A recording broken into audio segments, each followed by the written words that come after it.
yang kita lakukan adalah apa? Kita dahulukan menghindari kemudaratan daripada mendapatkan kemaslahatan. Ini kaidah secara umum. Kita dahulukan menghindari kemudaratan daripada mendapatkan kemaslahatan, kecuali kemaslahatannya itu rajihah, zahirah, sangat jelas dan sangat tampak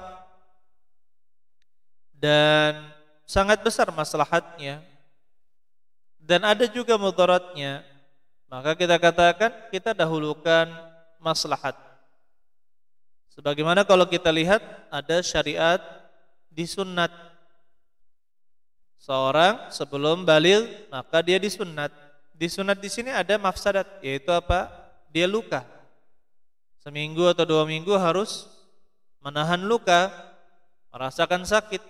Kemudian dipotong salah satu anggota tubuh dari laki-laki. Ya.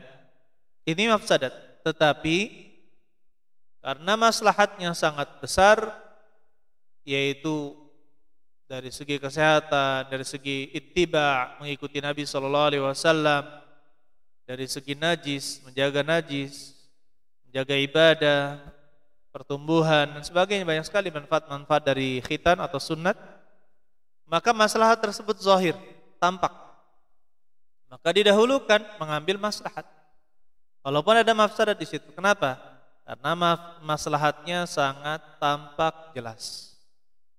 Tetapi kalau dia tidak tampak jelas atau sama atau maslahatnya di bawah dari bahaya, maka kita katakan kita dahulukan menghindari mafsadah. Baik. Saudara-saudari sekalian yang mudah-mudahan kita dirahmati oleh Allah Subhanahu wa taala. Saya berikan contoh seseorang diterima bekerja di perusahaan ribawi. Diterima di perusahaan ribawi atau perusahaan yang menjual produk-produk yang diharamkan. Nah, di sini kita lihat ada maslahat atau tidak ada. Dia akan mendapatkan gaji bulanan. Dia bisa menafkahi anak istrinya. Tetapi apa? Tetapi dia mendapatkan mafsadat, yaitu apa? Dosa. Kemudian dia bisa juga mencari rezeki dengan cara yang lain, dengan jalan yang lain, meskipun tidak sebanyak kalau dia bekerja di suatu perusahaan tersebut. Maka kita katakan darul mafasid, darul mafsadah, menghindari mafsadat itu didahulukan daripada mendapatkan kemaslahatan. Saudara-saudari sekalian yang mudah-mudahan kita dirahmati oleh Allah Subhanahu wa taala.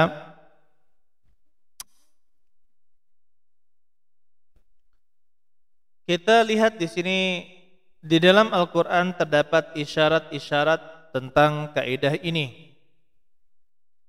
Yang pertama, di dalam surat Al-Baqarah ayat 217, Allah Subhanahu wa taala berfirman, "Yas'alunaka 'anil khamri wal maisir."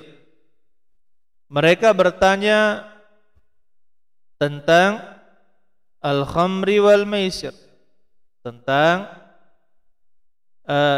yas'alunaka 'anil syahril harami qitalin fih. Mereka bertanya kepadamu tentang bulan haram, hukum berperang di dalamnya. Qul, katakanlah, qitalun fihi kabir. Berperang di bulan haram itu besar, permasalahan yang besar. Wa saddun an sabilillahi wa kufrun bihi wal masjidil haram wa ikhraju ahlihi minhu akbaru indallah wal fitnatu akbaru minal qatl. Wa saddun, tetapi menghalangi dari jalan Allah, ingkar kepadanya, menghalangi dari Masjidil Haram, wa ikhraju ahli minhu, dan mengeluarkan penghuninya dari Masjidil Haram, yaitu Mekkah, akbaru indallah, lebih besar di sisi Allah, wal fitnatu akbaru minal qatl, dan fitnah itu lebih besar daripada al-qatl, pembunuhan. Fitnah di sini maksudnya adalah kesyirikan dan kekufuran. Itu lebih besar daripada pembunuhan. Saudara-saudari sekalian yang mudah-mudahan kita dirahmati oleh Allah Subhanahu wa taala. Kita bisa memahami di sini. Coba kita perhatikan ayat ini. Di dalam ayat ini Allah Subhanahu wa taala menyebutkan bahwa ada dua mafsadah, ya, ada dua mafsadah di dalam ayat ini. Yang pertama, al-qital fi syahril haram, berperang di bulan haram. Nah, ini bagaimana hukumnya? Jawabannya tidak boleh. Berperang di bulan haram itu tidak diperbolehkan.